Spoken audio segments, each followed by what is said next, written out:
اللہ فرما رہا ہے سورہ آل عمران آیت نمبر 133، 134، 135 اور 136، 4 آیتوں.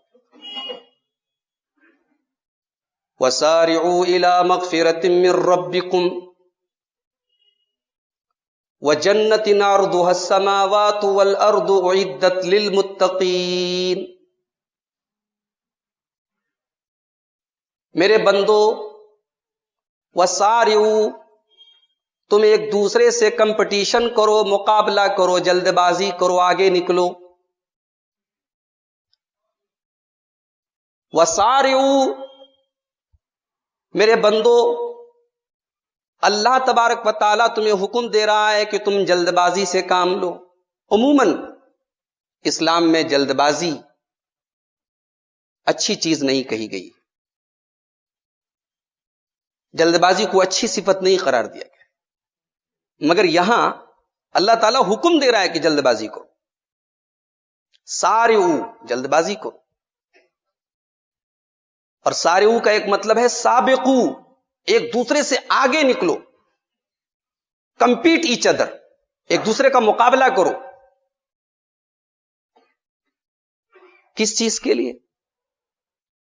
الی مغفرۃ من ربکم، اپنے رب کی مغفرت کو حاصل کرنے کے لیے. وجنۃ، اور جنت کو حاصل کرنے کے لیے. کون سی جنت؟ کیسی جنت؟ عرضها السماوات والارض، جس کی چوڑائی زمین و آسمان کی چوڑائی کے جیسی ہے.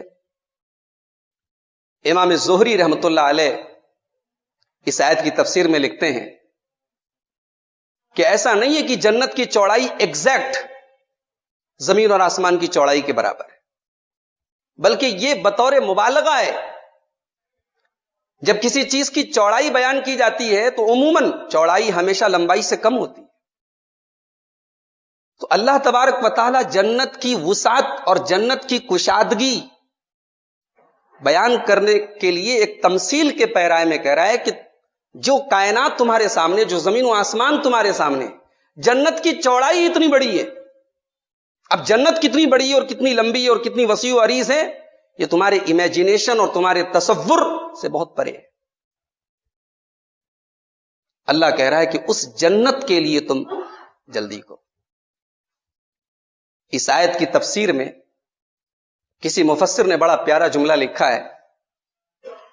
کہا کہ دنیا کے ہر راستے پر اسپیڈ لمٹ رہتی ہے.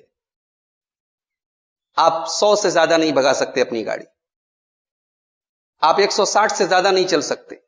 بہترین سے بہترین راستوں پر ایک لمٹ ہوتی ہے، لیکن ایک راستہ ایسا ہے اس پر کوئی اسپیڈ لمٹ نہیں. اللہ نے آزاد کر دیا ہے، بھگاؤ اپنی زندگی کی گاڑی کو جتنا تیز بھگا سکتے. دوڑو، تیزی کرو، سبقت کرو، آگے نکلو. اور یہ ہے جنت کا راستہ، یہ اللہ کی مغفرت کا راستہ. میرے بھائیو، آج ہم اور آپ اپنی زندگی پر غور کریں. آج ہم اور آپ ایک دوسرے سے کمپٹیشن کرتے ہیں، مقابلہ کرتے ہیں. پڑوسی کا پڑوسی کے ساتھ ہے، دوست کا دوست کے ساتھ ہے، بھائی کا بھائی کے ساتھ ہے. اس کا کاروبار اگر اتنا ہے تو میرا اس سے آگے ہونا چاہیے. اس کے پاس 2 مکان ہے، میرے پاس 4 ہونے چاہیے.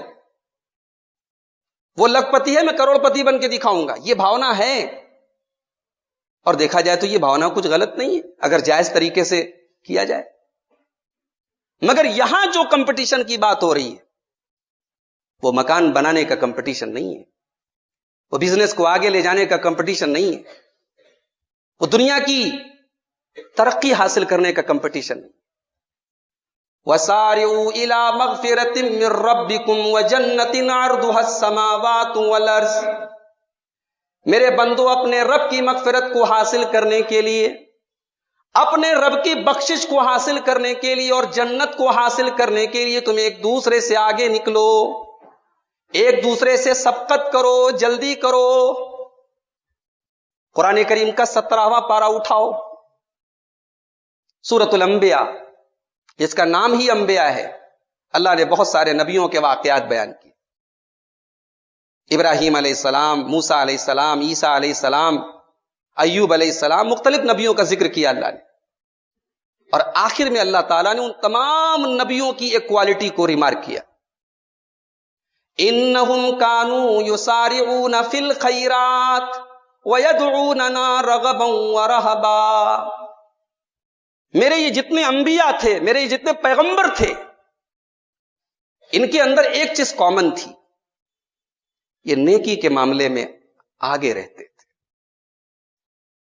یہ اچھے کاموں میں ایک دوسرے کو کمپیٹ کرتے تھے، ایک دوسرے سے آگے نکلنے کی کوشش کرتے تھے. وہ جذبہ آج ہمارے اندر سے نکل چکا ہے میرے بھائی. دین کے معاملے میں لیزی ہیں، دین کے معاملے میں سست ہیں،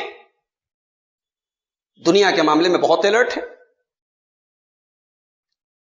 آج کا ہمارا نوجوان، اس کے پاس اپنے رشتہ دار کے جنازے میں جانے کا ٹائم نہیں، اپنے مریض بیمار رشتہ دار کی عیادت کا ٹائم نہیں، رشتہ دار دور کی بات ہے، اپنے باپ سے بات کرنے کا ٹائم نہیں، اپنی ماں کے پاس 5 منٹ بیٹھنے کا ٹائم نہیں. بزی شیڈیول ہے، بزی لائف. انسان کی زندگی فاسٹ ہو چکی ہے، مگر اس بزی لائف میں، اس مشغول زندگی میں جب مسئلہ دین کا آتا ہے، جب مسئلہ نماز کا آتا ہے، جب مسئلہ اللہ کے دین کا آتا ہے، ہم کہتے ہیں ہاں یار دیکھا جائے گا، ٹھیک ہے کر لیں گے، نماز کی بات ہے شروع کر دیں گے انشاءاللہ. ہم ٹالتے ہیں، ہم کل کی بات کرتے. کون سا کل؟ وہ کل جس نے جو کسی نے نہیں دیکھا. انسان کی زندگی کی کتنی گارنٹی ہے میرے بھائی؟ ایک چھوٹا سا وائرس آج پوری دنیا کو پریشان کیے ہوئے، جو انسان اپنی آنکھوں سے دیکھ نہیں سکتا. اس وائرس نے آج پوری دنیا میں تہلکہ مچا کے رکھا ہے. فلائٹیں کینسل ہیں، ملک کے ملک پریشان ہیں، بڑے بڑے ٹیکنالوجی اور بڑے بڑے ترقی یافتہ ملک پریشان ہیں. ہمارے ملک میں وہ وبا آ چکی، اللہ ہم سب کی حفاظت فرمائے. اللہ تعالیٰ اپنی قدرت کا ایک اظہار کر رہا ہے کہ میرے بندو، ہماری قدرت کے آگے تمہاری حیثیت کیا ہے؟ اور تم پھر بھی ہماری طرف رجوع نہیں کرتے، تم ٹالتے ہو، تم کل کی بات کرتے ہو. دین کا کام آتا ہے ہم کل پر ٹالتے ہیں، دنیا کا کام آتا ہے ہم کل کا آج کرتے ہیں. ہمارا مزاج ہے کہ کل کا کام آج کرو، آج کا کام ابھی کرو، اور دین کا کام ہے ٹال دیتے ہیں. یہ ٹالنا بھی شیطان کی بہت بڑی چال ہے میرے پیارے ساتھی. حضرت یوسف علیہ السلام کا واقعہ قرآن کریم میں آپ جانتے ہیں بہت تفصیل سے بیان کیا گیا سورہ یوسف کے اندر. کبھی موقع ملے تو پوری سورہ یوسف کا مطالعہ کیجئے، بڑی نصیحتیں اس کے اندر. حضرت یوسف علیہ السلام اپنے تمام بھائیوں میں بڑے خوبصورت تھے، اور مفسرین نے لکھا ہے کہ ان کے 10 بھائی الگ ماں سے تھے، اور حضرت یوسف اور ان کے بھائی بنیامین یہ الگ ماں سے تھے. اور حضرت یعقوب علیہ السلام حضرت یوسف سے اور ان کے بھائی بنیامین سے جتنی محبت کرتے تھے باقی 10 بھائیوں سے نہیں کرتے. بعض علماء نے اس پر ایک کمنٹ کرتے ہوئے، تبصرہ کرتے ہوئے لکھا ہے کہ یہ تو ممکن ہے کہ باپ کے دل میں کسی اولاد کی محبت زیادہ ہو، کسی کی کم ہو، مگر باپ کو ظاہر نہیں کرنا چاہیے اپنے کسی بیہیویئر سے، اپنے کسی سلوک سے. ظاہر کرے گا تو بچوں میں حسد پیدا ہوگا. دل کا معاملہ الگ ہے.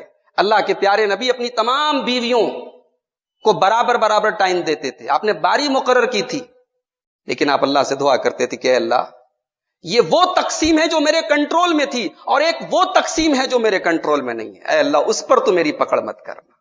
دل کا عجیب معاملہ ہے. ہو سکتا ہے ایک انسان کو اپنے چھوٹے بیٹے سے جو محبت ہو بڑے سے نہ ہو، لیکن یہ محبت ظاہر نہیں ہونی چاہیے. بڑے بیٹے کو یہ لگنا نہیں چاہیے کہ میرا باپ مجھے نہیں چھوٹے کو زیادہ چاہتا ہے.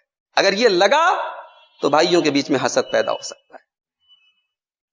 حضرت یعقوب علیہ السلام حضرت یوسف سے جو محبت کرتے تھے وہ محبت کلیئر واضح تھی. اب بھائیوں کے دل میں حسد کی آگ پیدا ہوئی.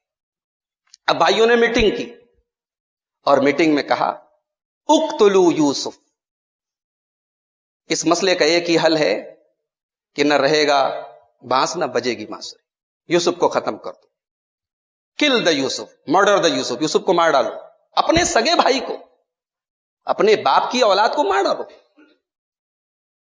یہ خیال شیطان نے ڈالا، لیکن شیطان نے یہ خیال ان کے دل میں ڈالنے کے ساتھ ایک اور خیال ڈالا. یخلو لکم وجہ ابیکم وتکونوا من بعدہ قوما صالحین. کہا کہ یوسف کو مار ڈالو. اب جب یوسف نہیں رہے گا تو باپ کی محبت صرف ہمیں ملے گی. اور جہاں تک یہ کام تو بہت غلط ہے تو کوئی بات نہیں, آج قتل کر دیتے ہیں, کل توبہ کر لیں گے. دیکھیے یہ شیطان ڈالتا ہے. غلط کام کرنے کے ٹائم کبھی کبھی شیطان یہ بھی دماغ میں ڈالتا ہے, ارے یار کر لو, پھر توبہ کر لیا جائے گا, بعد میں سدھر جائیں گے, توبہ کر لیں گے. کل کس نے دیکھا ہے؟ تم جس کل پر اپنی توبہ کو ٹال رہے ہو, جس کل پر اپنی نماز کو ٹال رہے ہو, جس کل پر اپنے گناہ کو ٹال رہے ہو, گناہ نہیں چھوڑ رہے ہو, وہ کل کس نے دیکھا ہے؟ اسی مدن پورہ کے کوئی صاحب تھے, بنگلور سے 300 کلومیٹر کی دوری پر ایک جگہ ہے شیموگا. ایک مرتبہ میرا سفر ہوا, شیموگا جانے کا اتفاق ہوا. میں نام نہیں جانتا ہوں ان صاحب کا, ہے مدن پورہ کے ہی. لوگوں نے مجھے بتایا کہ آپ کے بنارس کے مدن پورہ کے ایک صاحب یہاں بزنس ٹرپ پر آتے تھے. ہوٹل کے کمرے میں آئے, ہوٹل بک کیا, کمرے میں گئے اور نہاتے ہوئے باتھ روم میں ان کو ہارٹ اٹیک ہوا, انتقال ہو گیا. ہوٹل کے ورکرز کو تب پتا لگا جب باتھ روم کے نل سے بہتے بہتے پانی کمرے میں بھر گیا, اور دروازہ کھٹکھٹانے کے باوجود نہیں کھل رہا تھا. دروازہ توڑ کے جب اندر گئے تو ڈیڈ باڈی پڑی تھی. انسان کی زندگی کی کیا گارنٹی ہے میرے بھائی؟ انسان اللہ کے دین کے کام کو کل پہ ڈالتا ہے. میرا رب کہتا ہے وَسَارِعُوا إِلَىٰ مَغْفِرَةٍ مِّن رَبِّكُمْ, اپنے رب کی طرف جلدی کرو. رب کے کام میں, جنت کے کام میں لیٹ مت کرو. آپ کے پاس پیسہ ہو اور آپ کو معلوم ہو کہ مدن پورہ کے اندر فلاں جگہ زمین مل رہی ہے اور میں نے نہیں خریدی, دوسرا خرید لے گا, اور آپ کے پاس طاقت ہے لینے کی, آپ لیٹ نہیں کریں گے. بزنس کا معاملہ آئے, آپ کا کوئی سودا پکا ہو رہا ہو, آپ کا پروفٹ ہو رہا ہو, آپ لیٹ نہیں کرتے. آپ دنیا کے معاملے میں اپ ٹو فارورڈ ہوتے ہیں, اپ ٹو ڈیٹ ہوتے ہیں. دین کے معاملے میں ہم سست کیوں ہیں؟ اللہ کے پیارے نبی صلی اللہ علیہ وسلم فرماتے ہیں, مستدرک حاکم کی صحیح روایت, اغتنم خمسا قبل خمس, 5 چیزوں کو غنیمت سمجھو, 5 چیزوں کی قدر سمجھو, 5 چیزوں سے پہلے. شبابک قبل حرمک, اپنی جوانی کی قدر کرو اس سے پہلے کہ جوانی ڈھل جائے, بال سفید ہونے لگے, چہرے پر جھریاں آنے لگیں. بڑی جوانی پر ناز ہے, 40 کے بعد آدمی جاتا ہے, 40 کراس کرنے لگتا ہے, جوانی جواب دینے لگتی ہے, اعضاء و جوارے جواب دینے لگتے ہیں. انسان محسوس کرنے لگتا ہے کہ اب میرے اندر وہ انرجی نہیں ہے. وہ انرجی جب تھی تب تم نے کیا کیا؟ جب وہ انرجی تھی ہم نے وہ انرجی غلط راستوں میں لگائی. شبابک قبل حرمک, اپنی جوانی کی قدر کرو اس کے پہلے کہ تم بوڑھے ہو جاؤ. وصحتک قبل سقمک, اور اپنی تندرستی کی, اپنی ہیلتھ کی قدر کرو اس کے پہلے کہ تم بیمار ہو جاؤ, تمہیں کوئی انفیکشن ہو جائے, تمہیں کوئی مرض ہو جائے. اور تیسری چیز وغناک قبل فقرک, اللہ کے رسول فرما رہے ہیں کہ اپنی دولت کی قدر کرو اس کے پہلے کہ دولت ہاتھ میں نہ رہے. بہت ساری مثالیں موجود ہیں. بہت بڑے پیسے والے تھے, آج نہیں, آج حالات خراب ہو گئے, بزنس بیٹھ گیا, لاس میں چلا گیا, سڑک پر آ گئے. دولت آج ہے کل نہیں ہوگی میرے بھائی. دولت اگر آج ہے تو اس دولت کا صحیح یوز کرو, اس دولت کی قدر کرو, اس کو اللہ کے دین میں اچھے کاموں میں صرف کرو جو تمہارے لیے ذخیرہ بن سکے. اور چوتھی چیز اللہ کے پیارے رسول فرما رہے ہیں وَفَرَاغَكَ قَبْلَ شُغْلِكَ, اور اپنے ٹائم کی ویلو سمجھو, ٹائم کی قدر کرو اس کے پہلے کہ تم بزی ہو جاؤ. ٹائم اگر آج 10 منٹ کا ٹائم بھی آپ کے پاس ہے نیک کام کرنے کے لیے, اس 10 منٹ کی قدر کرو, کل تمہیں وہ 10 منٹ بھی نہیں ملے گا. زندگی آگے بڑھے گی, مصروف ہوتے چلے جاؤ, ٹائم کے لیے ترسو گے تم.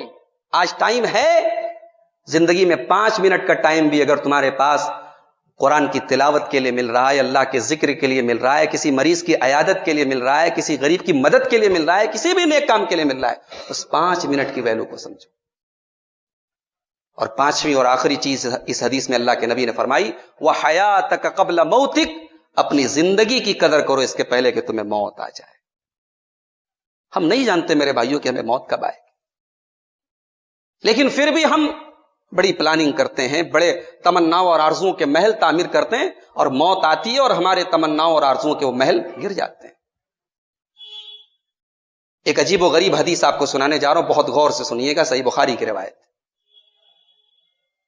ہم آج کے کام کو کل پہ ٹالتے ہیں نا دین کے معاملے میں، ذرا اس حدیث کو سنیے۔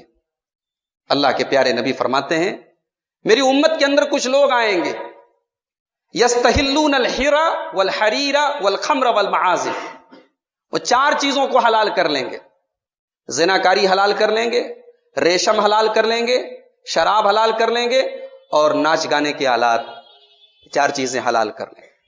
حلال کر لیں گے کا مطلب کیا ہے؟ یعنی ان کی زندگی کا ایک حصہ بن جائے گی۔ حرام اگر سمجھیں گے تو زندگی میں تو نہیں آئے گی، یہ چار چیزیں ان کی لائف کا ایک پارٹ بن جائیں گی، ان کی زندگی کا ایک حصہ بن جائیں گی۔ اور آگے اللہ کے نبی کہتے ہیں وَلَيَنزِلَنَّ اقوام الى جنب عالم، پہاڑوں کے پاس ان کے مکان بنیں گے، پہاڑوں کے پاس وہ ڈیرے ڈالیں گے۔ اس کی شرح میں علماء نے لکھا ہے ان کے مکانات اتنے اونچے ہوں گے کہ پہاڑوں کے برابر ہوں گے، اتنے اونچے اونچے مکان ہوں گے، عالیشان بنگلے ہوں گے ان کے۔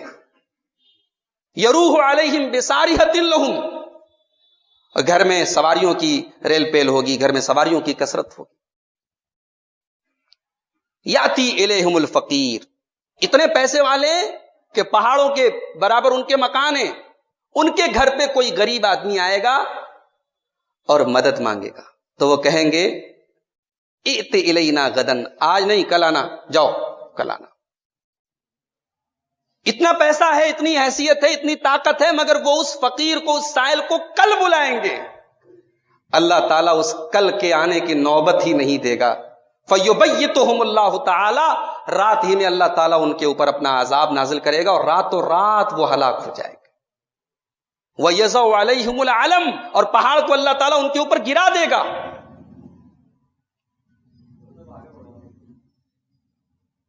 وَيَمْسَخُ آخَرِينَ مِنْهُمْ قِرَدَةَ وَخَنَازِيرَ، اور رب العالمین انہیں سور اور بندر کے جیسا بنا دے گا، ان کی شکلیں سور اور بندر کے جیسی ہو جائیں گی۔ بعض علماء نے اس حدیث کی شرح میں لکھا کہ اللہ تعالیٰ بندر اور سور کے جیسی شکل بھی بنا سکتا ہے، اور کبھی کبھی ایسا بھی ہوتا ہے کہ انسان ہے تو انسان، شکل انسان کے جیسی ہے، مگر مزاج بندروں اور سوروں کے جیسا ہے، بندر کے جیسا بے حیا، سور کے جیسا بدکار، وہ مزاج اللہ تعالیٰ بنا دے گا۔ اللہ تعالیٰ ہم سب کی حفاظت کرے۔ میرے بھائیو، دین کے معاملے میں جلدی کرو، دیر مت کرو۔ صحابہ کو دیکھو، اللہ کے نبی صحابہ کے سامنے بیٹھے ہوئے ہیں، صحابہ سے کہتے ہیں من اصبح منکم اليوم صائما، آج کون روزہ ہے؟ ابو بکر صدیق رضی اللہ تعالیٰ عنہ ہاتھ اٹھاتے ہیں، اے اللہ کے نبی میں روزہ ہوں، آج رمضان کا روزہ نہیں تھا، نفل روزہ۔ پھر آپ نے پوچھا من تبع منکم اليوم جنازۃ، آج کسی جنازے میں کوئی شامل ہوا ہے؟ پھر ابو بکر صدیق کا ہاتھ اٹھا، یا رسول اللہ میں شامل ہوا ہوں۔ پھر آپ نے پوچھا من عاد منکم اليوم مریضا، کسی مریض کی عیادت کی ہے؟ ابو بکر صدیق کا ہاتھ پھر اٹھا، یا رسول اللہ میں نے کی ہے۔ پھر آپ نے پوچھا من اطعم منکم اليوم مسکینا، آج کسی مسکین کو کسی نے کھانا کھلایا ہے؟ ابو بکر صدیق کا ہاتھ پھر اٹھا، یا رسول اللہ میں نے کھلایا ہے۔ اللہ کے نبی نے فرمایا مجتمعنا فی امرئ الا دخل الجنہ، یہ چار چیزیں، یہ چار کوالٹیز جس کے اندر اکٹھا ہو جائیں وہ جنتی ہے۔ گویا ابو بکر جنتی ہے۔ ایک دن میں یہ چار بڑے بڑے کام، اور ایسا تو نہیں کہ ابو بکر صدیق رضی اللہ تعالیٰ عنہ نعوذ باللہ ان کو کوئی کام دام نہیں تھا، فرصت ہی فرصت تھی، اپنے بزی شیڈیول سے، اپنی بزی زندگی سے انہوں نے یہ چار بڑے بڑے کام کیے اور جنت کے حقدار بنے۔ یہ صحابہ کا جذبہ تھا میرے پیارے ساتھی۔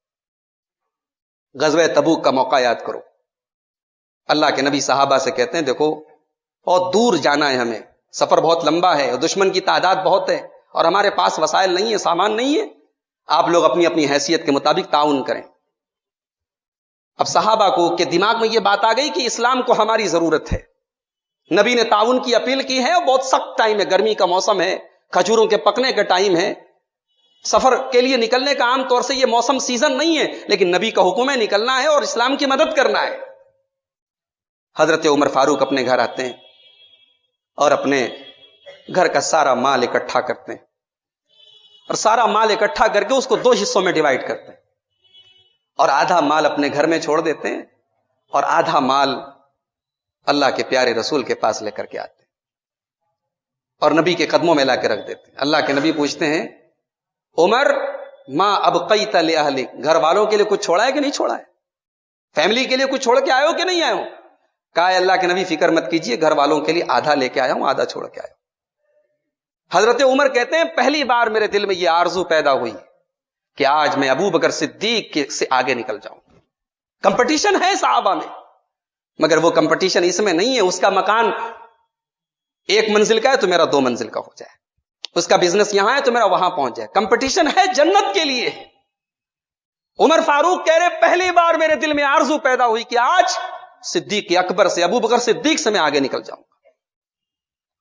تھوڑی دیر کے بعد حضرت ابو بکر صدیق رضی اللہ تعالیٰ عنہ اللہ کے رسول کے پاس آتے ہیں اور اپنے گھر کا مال لے کر کے، سامان لے کر کے لا کے رکھ دیتے ہیں۔ اللہ کے نبی پوچھتے ہیں ابو بکر ما ابقیت لأہلک، گھر والوں کے لیے کچھ چھوڑ کے آئے ہو کہ نہیں آئے ہو؟ ابو بکر صدیق جواب دیتے ہیں ابقیت لہم اللہ ورسول، اے اللہ کے نبی میں گھر والوں کے لیے اللہ کو اور اس کے رسول کو چھوڑ کر کے آیا ہوں، میں گھر میں جھاڑو لگا کر کے آیا ہوں، گھر میں کچھ نہیں چھوڑ کے آیا ہوں۔ آج اسلام کو میری ضرورت ہے اور میں مال گھر میں چھوڑ کے آؤں؟ نہیں ہے اللہ کے نبی، میں گھر میں کچھ بھی نہیں چھوڑ کے آیا ہوں، ہر چیز لے کر کے آیا ہوں۔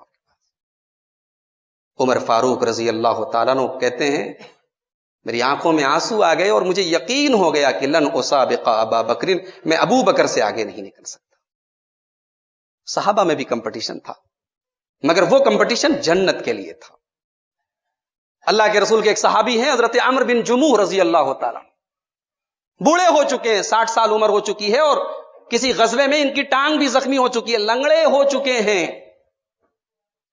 اللہ کے نبی کی طرف سے اعلان ہوا فلاں غزوے میں جانا ہے۔ حضرت عمرو بن جموح اپنے بچوں کو بلاتے ہیں، کہتے دیکھو اس لڑائی میں، اس غزوے میں بھی جاؤں گا۔ بچے کہتے ابا جان ہم آپ کے 4 بیٹے ہیں، آپ کا حق ادا کرنے کے لیے ہم کافی ہیں، آپ کو جانے کی ضرورت نہیں ہے، آپ نے پوری زندگی اسلام کے لیے گزاری ہے، ہمیں جانے دیں، آپ کی ضرورت نہیں ہے۔ کہا نہیں خبردار، میں جاؤں گا، میں اپنی ان لنگڑی ٹانگوں کے ساتھ اللہ کی راہ میں جا کے شہید ہو جاؤں گا۔ اللہ کے رسول کے سامنے یہ کیس آیا، نبی نے دیکھا یہ بوڑھا صحابی ضد پر اڑا ہوا ہے، نبی نے ان کے جذبے کو ٹھکرانا مناسب نہیں سمجھا۔ اللہ کے نبی نے کہا ان کے بیٹوں سے جانے دو، اگر تمہارے والد کی تمنا ہے اس غزوے میں جانے کی جانے دو۔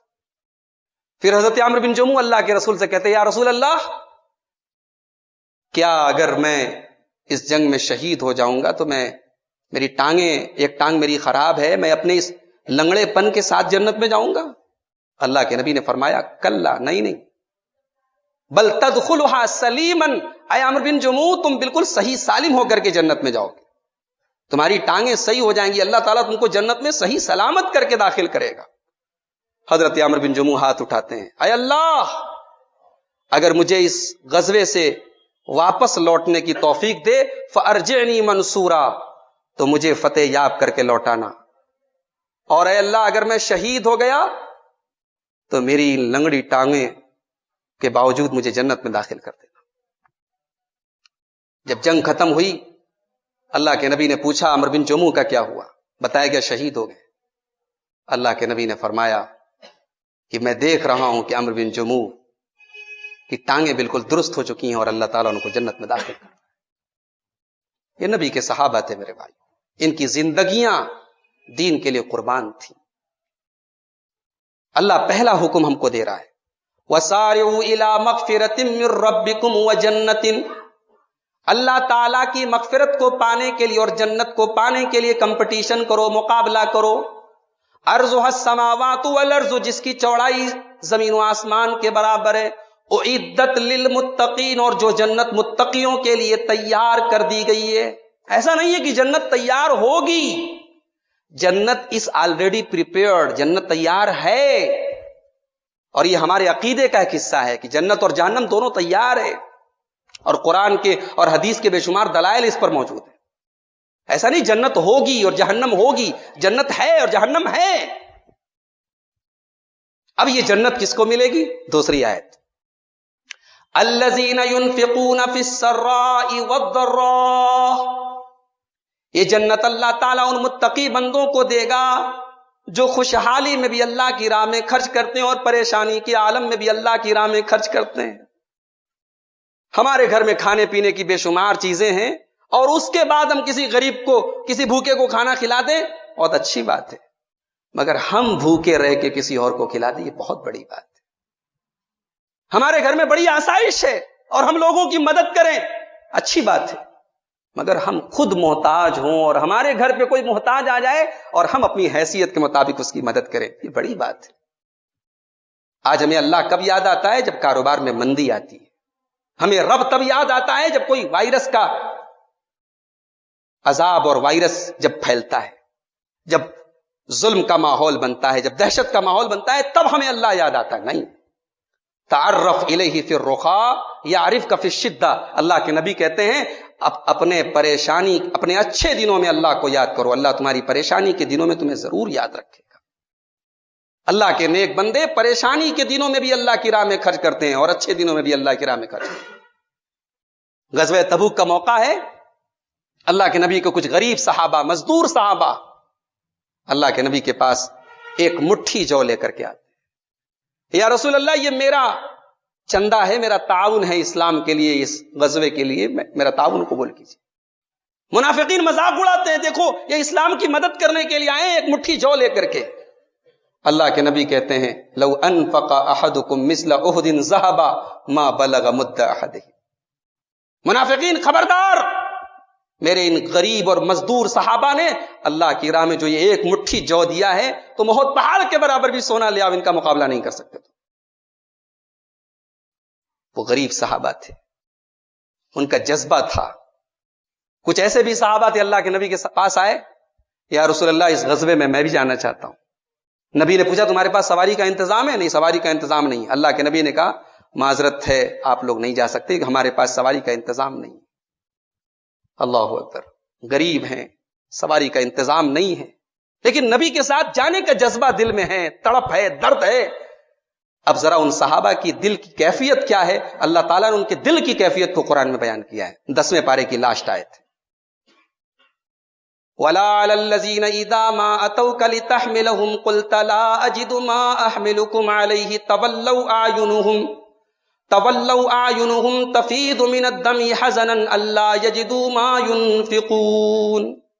تَوَلَّوْا وَأَعْيُنُهُمْ تَفِيضُ مِنَ الدَّمْعِ. اے میرے نبی, آپ کے پاس کچھ صحابہ آتے ہیں اور آپ سے سواری مانگتے ہیں اور آپ کہتے ہیں میرے پاس سواری نہیں ہے. وہ پلٹتے ہیں تو ان کی آنکھیں بہتی ہیں, انہیں غم ہے, انہیں افسوس ہے, انہیں ملال ہے کہ ان کے پاس اتنی حیثیت کیوں نہیں کہ وہ اللہ کی راہ میں خرچ کر سکے. اللہ کے نیک بندے اپنی پریشانی کے دنوں میں بھی اللہ کی راہ میں خرچ کرتے ہیں اور اپنے اچھے دنوں میں بھی اللہ کی راہ میں خرچ کرتے ہیں. وَالْكَاظِمِينَ الْغَيْظَ. اور اللہ کے جنتی بندے وہ ہوتے ہیں جو غصے کو پی جانے والے ہوتے ہیں. یہ نہیں کہ ان کو غصہ نہیں آتا, غصہ نیچرل ہے. بیوی سے غلطی ہوگی غصہ آئے گا, اولاد سے غلطی ہوگی غصہ آئے گا, نوکروں سے غلطی ہوگی غصہ آئے گا, آپ کے ماتحتوں سے غلطی ہوگی غصہ آئے گا. غصہ کا آنا نیچرل ہے, لیکن غصے کو پی جانے والے, غصے کو کنٹرول کرنے والے, یہ میرے جنتی بندے.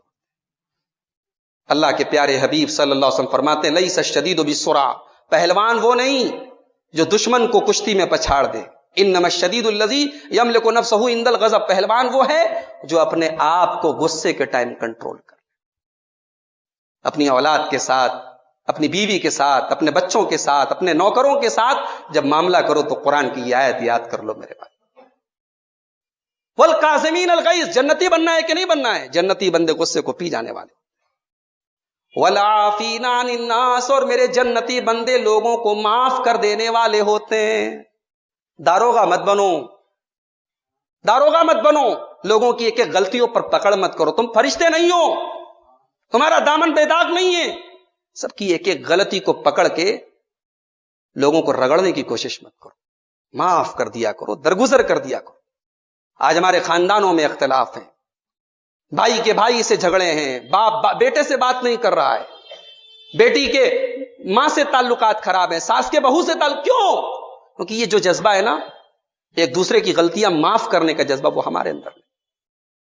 کبھی ہم نے غور کیا کہ ہمارا رب ہماری غلطیوں کے باوجود ہمیں کتنا نوازتا ہے؟ ہم خطا کار ہیں، گنہگار ہیں، مگر ہماری سانسیں چل رہی ہیں، ہمیں رزق مل رہا ہے، ہمارا کاروبار چل رہا ہے، ہمیں اللہ تعالیٰ کھانا دے رہا ہے، پانی دے رہا ہے، آکسیجن دے، سب کچھ دے رہا ہے۔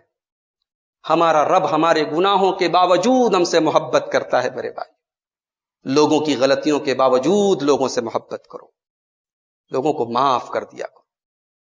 کتنے جھگڑے ہمارے خاندانوں میں جو ناک اور اسٹیٹس کے چکر میں نہیں ختم ہو رہے۔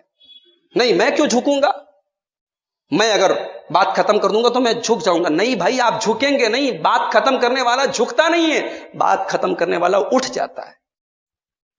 اللہ کے پیارے حبیب فرماتے ہیں، ما زاد اللہ عبدا بعفو الا عزا، جب بندہ کسی کو معاف کر دیتا ہے اللہ اس کی عزت کو اور بڑھا دیتا ہے۔ یوسف علیہ السلام کے بھائیوں نے ان کے ساتھ کیا کیا؟ اپنے بھائی کو، معصوم خوبصورت بھائی کو جا کر کے کنویں میں ڈال دیا، باپ سے اپنی اس کے بیٹے کو دور کر دیا، اپنے معصوم بھائی کو موت کے گڑھے تک پہنچا دیا۔ مگر وہی یوسف علیہ السلام جب برسوں کے بعد اپنے بھائیوں سے ملتے ہیں تو کیا کہتے ہیں؟ لا تثریب علیکم اليوم، جاؤ میرے بھائیوں، میں تم سے کوئی بدلہ نہیں لیتا، یغفر اللہ لکم، اللہ تم کو معاف کرے۔ اللہ اکبر۔ یہ یوسف کا کیریکٹر ہے، یہ نبیوں کا کیریکٹر ہے۔ معاف کرنا نبیوں کی صفت ہے، اور یہ بات یاد رکھو کہ معاف کرنے والے دنیا کی تاریخ میں یاد رکھے جاتے ہیں اور بدلہ لینے والے یاد نہیں رکھے جاتے۔ یوسف کے بھائیوں کو آج کوئی نہیں یاد رکھتا، لیکن یوسف آج بھی دنیا میں چمک رہے ہیں۔ ہمارے نبی کے ساتھ مکہ کے اندر کیا کیا ہوا؟ نماز کی حالت میں آپ کے اوپر اونٹنی کی بچہ دانی لا کر رکھ دی گئی، نماز کی حالت میں آپ کی گردن میں چادر ڈال کر کے آپ کا گلا دبانے کی کوشش کی، آپ کو آپ کے وطن سے نکالا گیا، آپ کے اوپر طائف پہ پتھر برسائے گئے، مگر ہمارے نبی نے بدلہ لیا۔ ہمارے نبی نے فتح مکہ کے موقع پر بیک زبان سب کو معاف کیا، کہا جاؤ، میں محمد الرسول اللہ کسی سے انتقام نہیں لیں گے، کسی سے بدلہ نہیں لیں گے۔ آج مکہ کے کافروں کا نام مٹ گیا، لیکن میرے نبی کا نام آج بھی کائنات میں چمک رہا ہے۔ میرے بھائیوں، سخت دل نہ بنو، معاف کرنے والے بنو۔ والکاظمین الغیظ، ایک دوسرے کی غلطیوں سے درگزر کرنا سیکھو۔ میرے نبی نے اپنی پوری زندگی کسی بیوی پر ہاتھ نہیں اٹھایا۔ کیا آپ سوچ سکتے ہیں اللہ کے نبی کی کسی بیوی سے کبھی کوئی غلطی نہیں ہوئی ہوگی؟ غلطیاں ہوئی، بہت سارے ایسے کام ہوئے جو نبی کے مزاج کے خلاف تھے، مگر نبی نے معاف کر دیا۔ اپنے بیوی بچوں کے ساتھ، اپنے نوکروں کے ساتھ اپنی زندگی میں یہ صفت بنا لو، والعافین عن الناس، میرے نیک بندے معاف کرنے والے ہوتے ہیں۔ واللہ یحب المحسنین، اور اللہ کہہ رہا ہے کہ میں محبت کرتا ہوں احسان کرنے والوں سے۔ احسان کا مطلب یہی نہیں ہوتا ہے کہ آپ کسی کی مدد کر دیں، احسان کا مطلب یہ بھی ہوتا ہے کوئی دکھ میں ہے اور آپ دو میٹھے بول بول کر کے اس کے دکھ کو کچھ کم کر دیں۔ احسان کا مطلب یہ بھی ہے کہ کسی دکھی کے چہرے پر مسکراہٹ لے آئیں، آپ کی ایک مسکراہٹ، آپ کی ایک اچھی بات احسان ہے لوگوں کے اوپر۔ اللہ احسان کرنے والوں کو پسند کرتا ہے۔ مسلمان کی زندگی احسان والی زندگی ہونی چاہیے، مسلمان کی زندگی سے لوگوں کو فائدہ ہونا چاہیے۔ آج ہم سب کو غور کرنا چاہیے، ہماری زندگی سے لوگوں کو فائدہ ہو رہا ہے کہ نہیں ہو رہا ہے؟ اگر نہیں ہو رہا ہے تو بھائی آپ کی زندگی ٹھیک ہے، آپ اپنے پریوار کے لیے بہت اچھے، اپنے بچوں کے لیے بہت اچھے، کھا رہے ہیں، کما رہے ہیں، بہت اچھا بزنس ہے، مگر اسلام کی نظر میں آپ ایک اچھے مسلمان نہیں، آپ اللہ کے محبوب بندے نہیں ہیں۔ اللہ کے محبوب بندے وہ ہیں جو لوگوں پر احسان کرتے ہیں۔ واللہ یحب المحسنین، اللہ احسان کرنے والوں کو پسند کرتا ہے۔ 2 آیتیں ہو گئی، تیسری آیت، والذین اذا فعلوا فاحشة او ظلموا انفسهم ذکروا اللہ، اور میرے متقی بندوں کی ایک صفت یہ بھی ہے کہ جب ان سے کوئی گندا کام ہو جائے، غور کیجئے گا، متقی لوگوں کی بات ہو رہی ہے اور اللہ یہ بھی کہہ رہا ہے کوئی گندا کام ہو جائے، غلط کام ہو جانا یہ تقوی کے خلاف نہیں ہے، بات یاد رکھیں، آپ انسان ہیں، غلط کام ہو سکتا ہے۔ متقی وہ نہیں ہے جس کے دامن پہ کبھی کوئی داغ نہ ہو، متقی وہ نہیں جس نے کبھی کوئی گناہ نہ کیا ہو، متقی وہ ہے جو اپنے گناہ پر ڈٹا نہ رہا ہو، جسے غلطیاں ہوئی ہو اور اس نے اللہ کے سامنے توبہ کر لی۔ والذین اذا فعلوا فاحشة، میرے متقی بندوں سے جب کوئی گندا کام ہو جائے، کوئی غلط کام ہو جائے، او ظلموا انفسهم، یا اپنی جان کے اوپر ظلم کر لیں، اللہ اکبر۔ ایک ظلم وہ ہوتا ہے جو کسی کو تھپڑ مار کے ہم کرتے ہیں، ایک ظلم وہ ہوتا ہے جو کسی کا مال ہڑپ کے ہم کرتے ہیں، اور ایک ظلم وہ ہوتا ہے جو ہم اپنے اوپر کرتے ہیں. ہر گناہ، ہر غلط کام ہمارا اپنے اوپر ظلم ہے میرے بھائی. اور ہمارے باپ آدم نے جو دعا ہمیں سکھائی ہے، اس دعا کے اندر ہمیں یہی تعلیم دی، ربنا ظلمنا انفسنا، اے ہمارے رب ہم نے گناہ کر کے اپنے اوپر ظلم کیا. دنیا کا سب سے بڑا ظلم یہی ہے کہ آدمی اپنے اوپر ظلم کرے. میرے متقی بندے جب اپنے اوپر کوئی ظلم کرتے ہیں، جب کوئی پاپ، کوئی غلطی، کوئی گناہ ان سے ہو جاتا ہے، تب وہ کیا کرتے ہیں؟ ذکر اللہ، ان کو اللہ یاد آتا ہے. جب تک آپ کو غلط کام کرنے کے ٹائم اللہ یاد آ رہا ہے، آپ کا ضمیر بیدار ہے، تب تک آپ کا دل زندہ ہے، دل کے اندر زندگی ہے. جس دن گناہ کرنے کے ٹائم یہ احساس بھی ختم ہو جائے، سمجھ جاؤ کہ دل کی موت واقع ہو چکی، دل ایکسپائر ہو چکا، دل ڈیڈ ہو چکا ہے. جرم کرنے کے بعد جرم کا احساس اگر دل میں ہے تو سمجھ جاؤ کہ دل کے اندر توبہ کی گنجائش موجود ہے. میرے متقی بندے جب کوئی غلط کام کرتے ہیں اللہ کو یاد کرتے ہیں، فاستغفروا لذنوبہم، اور اپنے گناہوں سے معافی مانگتے ہیں، اپنے گناہوں کی معافی مانگتے ہیں. اس کے بعد اللہ نے کوسچن کیا، ایک سوال کیا، وَمَن يَغْفِرُ الذُّنُوبَ إِلَّا اللَّهُ، میرے گنہگار بندو کہاں جا رہے ہو؟ ہے کیا کوئی اللہ کے علاوہ جو تمہارے گناہوں کو معاف کر سکتا؟ کوئی نہیں. گناہ کیا ہے تو گناہ کو معاف کرنے والا اللہ ہی ہے. وَمَن يَغْفِرُ الذُّنُوبَ إِلَّا اللَّهُ، کون ہے اللہ کے علاوہ جو تمہارے گناہوں کو معاف کرے؟ اس آیت کی تفسیر میں حضرت عبداللہ ابن مسعود کہتے ہیں کہ دنیا کے سارے گنہگاروں کے لیے قرآن کی یہ آیت دنیا وما فیہا سے بڑھ کر کے دنیا کی سب سے قیمتی نعمت ہے. قرآن کی یہ آیت گنہگاروں کے لیے اس سے بڑی کوئی نعمت نہیں. تمام گنہگاروں کو آس دلاتی ہے یہ آیت، امید دلاتی ہے یہ آیت کہ آؤ تمہارا رب تمہیں معاف کرنے کے لیے تیار ہے. آج ہمیں ہمارا رب یاد نہیں آتا ہے. آج ابھی بورڈ کے ایگزام ہو رہے تھے، کیمرے لگے ہوئے تھے، ہم نے دیکھا کہ تمام اسٹوڈنٹ اور تمام گائیڈنگ کرنے والے ٹیچرز بہت محتاط ہیں، بہت الرٹ ہیں کہ نہیں جناب ریکارڈنگ ہو رہی ہے، کیمرہ چل رہا ہے، نقل کریں گے پکڑ لیے جائیں گے، ریکارڈنگ میں آ جائے گا ہمارا. دنیا کے معمولی کیمروں کی ریکارڈنگ سے ہم کتنا ڈرتے ہیں، کیونکہ ہمیں احساس ہے کہ یہ ریکارڈنگ ہمیں گرفتار کرا سکتی ہے، ہماری پکڑ کروا سکتی ہے. ہمیں اپنے رب کے کیمرے کا ڈر کیوں نہیں؟ سورہ حامیم السجدہ کی آیتیں دیکھیے، حتی اذا ما جاؤوها شہد علیہم سمعہم وابصارہم وجلودہم بما کانوا یعملون. قیامت کے دن تمہارے کان گواہی دیں گے، تمہارا کان کیمرہ ہے، تمہاری آنکھیں کیمرہ ہے، اور تمہاری اسکن، تمہارے بدن کے چمڑے کیمرے کا کام کر رہے ہیں، سب ریکارڈ کر رہے ہیں. تمہاری اسکن بولے گی تم نے جو غلط کام کیا، تمہارے کان بولیں گے تم نے کیا کیا سنا ہے، تمہاری آنکھیں بولیں گی تم نے کیا کیا دیکھا ہے. وَقَالُوا لِجُلُودِهِمْ لِمَ شَهِدتُّمْ عَلَيْنَا قَالُوا أَنطَقَنَا اللَّهُ الَّذِي أَنطَقَ كُلَّ شَيْءٍ. قیامت کے دن انسان اپنے چمڑے سے کہے گا، اپنی اسکن سے کہے گا، ارے تو کیوں بول رہی ہے، تیرے اندر بولنے کی چھمتا کہاں سے آ گئی؟ تو انسان کی چمڑی کہے گی جو اللہ سب کو بولنا سکھاتا ہے اس نے ہم کو آج بولنا سکھایا. میرے بھائیوں، اس ریکارڈنگ کا ڈر ہمارے اندر کب پیدا ہوگا؟ اور آگے اللہ نے ایک سوال کیا ہے، وَمَا كُنْتُمْ تَسْتَتِرُونَ أَن يَشْهَدَ عَلَيْكُمْ سَمْعُكُمْ وَلَا أَبْصَارُكُمْ وَلَا جُلُودُكُمْ وَلَكِنْ ظَنَنْتُمْ أَنَّ اللَّهَ لَا يَعْلَمُ كَثِيرًا مِّمَّا تَعْمَلُونَ. کہا میرے بندو تمہیں ڈر ہی نہیں لگتا، کیونکہ تمہیں یہ احساس ہی نہیں ہے کہ تمہارے کان گواہی دیں گے، تمہاری آنکھیں گواہی دیں گی، تمہارے چمڑے گواہی دیں گے. اگر یہ احساس ہوتا تو تم اس طریقے سے کھلم کھلا اللہ کی بغاوت نہ کرتے، اللہ کے منع کیے ہوئے کام نہ کرتے، غلط کام نہ کرتے. تم نے یہ سمجھا کہ اللہ کو تمہارے اعمال کی خبر ہی نہیں ہے. وَذَلِكُمْ ظَنُّكُمُ الَّذِي ظَنَنْتُمْ بِرَبِّكُمْ أَرْدَاكُمْ. اور یہی گمان تمہیں قیامت کے دن برباد کرے گا.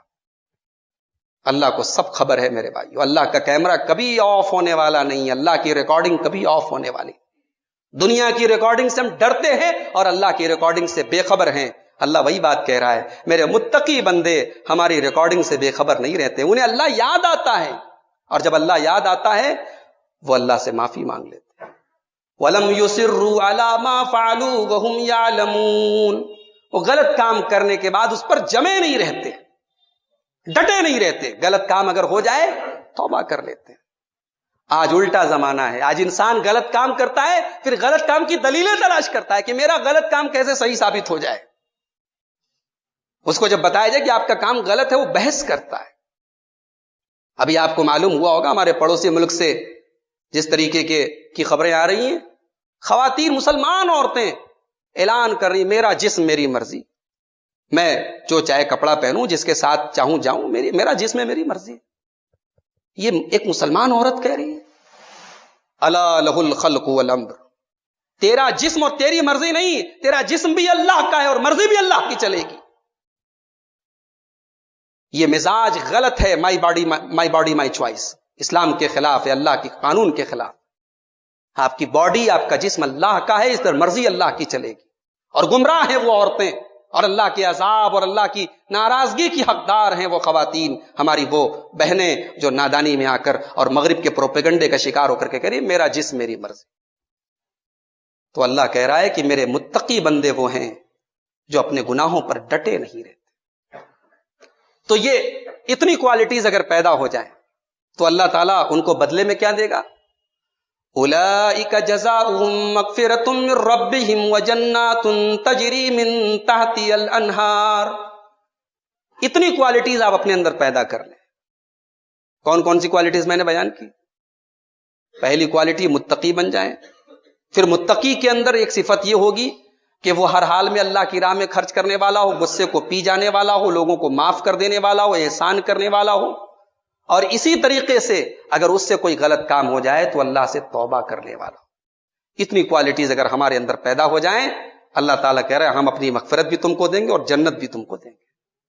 میرے پیارے بھائیو, یہ سورہ آل عمران کی 4 آیتیں تھیں جن کی تفسیر مختصر طور پر میں نے آپ کے سامنے پیش کی ہے. آخر میں یہی کہوں گا کہ زندگی کی جو ڈور ہے یہ کبھی بھی ٹوٹ سکتی ہے. میرے پیارے ساتھیو, اس زندگی میں اچھے کاموں کو کل پر مت ٹالو. اللہ نے قرآن میں فرمایا وَلْتَنْظُرْ نَفْسٌ مَا قَدَّمَتْ لِغَدٍ, کل کے لیے تم نے کیا تیار کیا وہ آج اس کی فکر کرو. کل کی کوئی گارنٹی نہیں ہے, کل کیا ہونے والا تمہیں معلوم بھی نہیں ہے. لہٰذا کل کی نہیں آج کی فکر کرو کہ آج تمہارا عمل کیسا ہے, تمہارا ایمان کیسا ہے, تمہارا عقیدہ کیسا ہے. ایک حدیث سنا کے بعد ختم کرتا ہوں. اللہ کے پیارے نبی سے پوچھا گیا ای الصدقۃ اعظم اجرا, اے اللہ کے نبی سب سے زیادہ اجر و ثواب کون سے صدقہ پر ملتا ہے؟ اللہ کی راہ میں ہم صدقہ دیتے, کون سے صدقے پر سب سے زیادہ ثواب ملتا ہے؟ اللہ کے نبی نے فرمایا ان تصدق وانت صحیح شحیح تخشى الفقر وتأمل الغنى. آپ نے فرمایا سب سے زیادہ ثواب اس صدقہ پر ملے گا جو آپ تندرستی کی حالت میں دیں. بیمار ہو گئے, مرنے کے ٹائم آ گئے, اب اللہ کی راہ میں دے رہو نہیں, تندرستی کی حالت میں اور مال کی محبت کے ساتھ, مال دل کے اندر مال کی محبت ہے, اس حال میں آپ صدقہ دیں. تخشى الفقر, جب آپ کو ڈر ہو کہ کہیں ہمارا مال ختم نہ ہو جائے, ہم فقیر نہ ہو جائیں. وتأمل الغنى, اور آپ کو امیر ہونے کا شوق ہو, اس حالت میں آپ اللہ کی راہ میں صدقہ کریں. اور آگے اللہ کے نبی نے فرمایا ولا تمہل, نیکی کے کاموں کو کل پر مت ٹالو. حتی اذا بلغت الحلقوم, یہاں تک کہ جب جان حلق تک پہنچ جائے, آخری ٹائم آ جائے, تب آپ کہیں قلت لفلان کذا ولفلان کذا, فلاں کو اتنا دے رہا ہوں, فلاں کو اتنا دے رہا ہوں.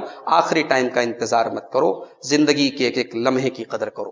رب العالمین سے دعا ہے الہ العالمین ہمیں نیکی کے کاموں میں ایک دوسرے سے آگے بڑھنے اور سبقت کرنے کی توفیق عطا فرمائے.